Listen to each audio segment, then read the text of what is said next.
Rachel sent me an email yesterday talking about her 3 post-church projects, and I think she's going to give us a taste tonight, but I'm not going to talk about them. I'm going to start off on focusing on Serge on a more serious note.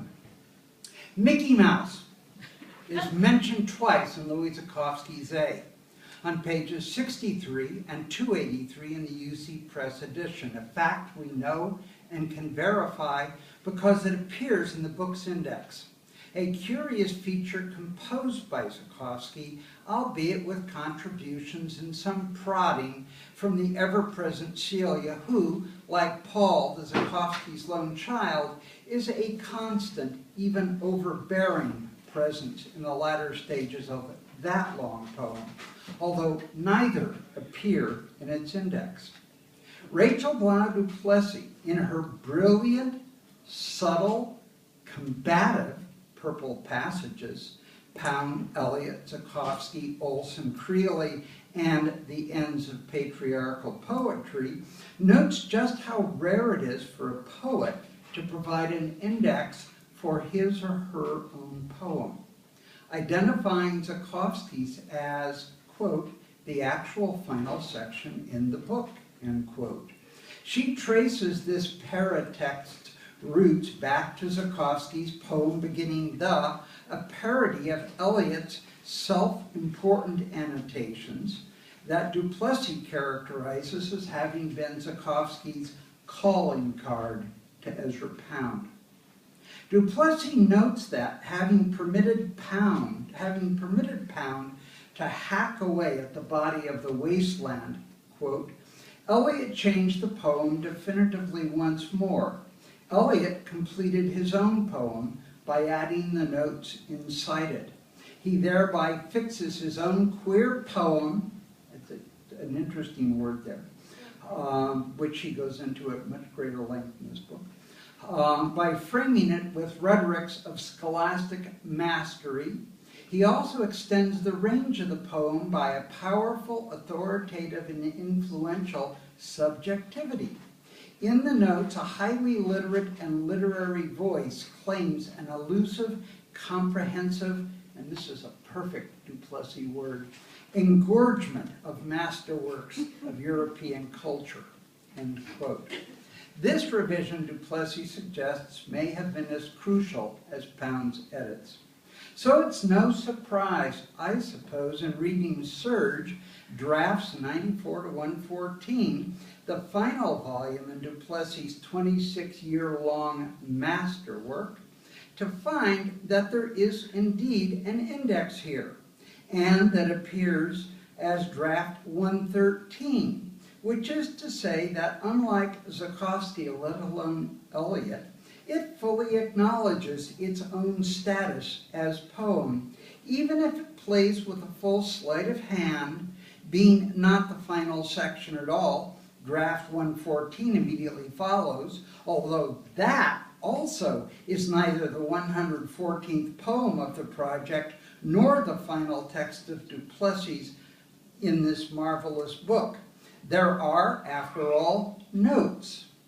And earlier on than this volume, the curious unnumbered précis, which a parenthetical note at the bottom of the poem's graphic grid, page 169 and its true last page, indicates as after 57, before 58, the actual final words of this poem.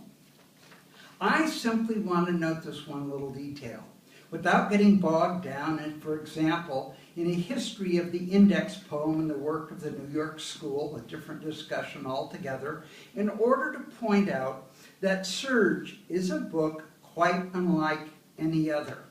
For du Plessis has done something here nobody else seems to have accomplished. Her long poem reached completion. If there is anything that joins the long poems of so many of the other, mostly male writers who have produced same, from Pound to Williams to Zukofsky to Olson to Duncan to yours truly, it is that completion is an issue. Surge is a book that knows its project is going to end, and this knowledge is embedded in and radiates from every page. It is the subtext of every line, suggesting as it does that this also must be at some level the subtext of every poem by any poet whatsoever. So it is not an accident that this index is drafts 113, not 114 or 112 or 43. And it is at least as playful, incomplete, and mysterious as that of Zhukovsky's as well. There is no mention of any of du Plessis' family or immediate peers, for instance, though quite a list of butterflies. Pound we find not with his own entry, but rather indirectly as a category under livre. See also Pound, Ezra. Mallarmé, Moore, Eliot, Tolson, and Apollinaire are likewise alluded to in this manner, and Williams even more obliquely and all specified as one category under spring. Actually named in the index, the real angels of this work are Adorno, Benjamin, H.D., Isaac, Oppen, Rachel, Rilke, Simon Rodia, he of the Watts Towers, Stein, Tristram Shandy, Weyermann, the Philadelphia, that anonymous autodidact sculptor whose works graced Salt's first edition of du Plessis' drafts, plus, of course, two from the end, Zhukovsky, Lewis. Oh yes, Zhukovsky. This is the only line in du Plessis' index to end with a comma, perhaps because Zhukovsky, like so many objectivists, had once been a communist. The last line in this index is blacked out, as if redacted, a device used elsewhere in drafts, and a style that the national security state seems determined to render popular. In between, we find the Italian noun zuzzurellone, a term that itself might illuminate LZ's lingering comma. At 19 pages, Zhukovsky's own index looks much longer than du Plessis', particularly as it has more lines per page, though both are printed in double columns. But Zhukovsky's index is cluttered and padded with something du Plessis wisely does without: page numbers. What, I ask you, is an index without page numbers? The purely linguistic, a message from the land of nounness. In an index, even verbs become nouns. The ultimate, to employ a term of craft from the practice of magic in misdirection. An index transforms a list into the hieroglyphic, a state of almost pure lyricism, deflected only, and I want to emphasize that, only by meaning.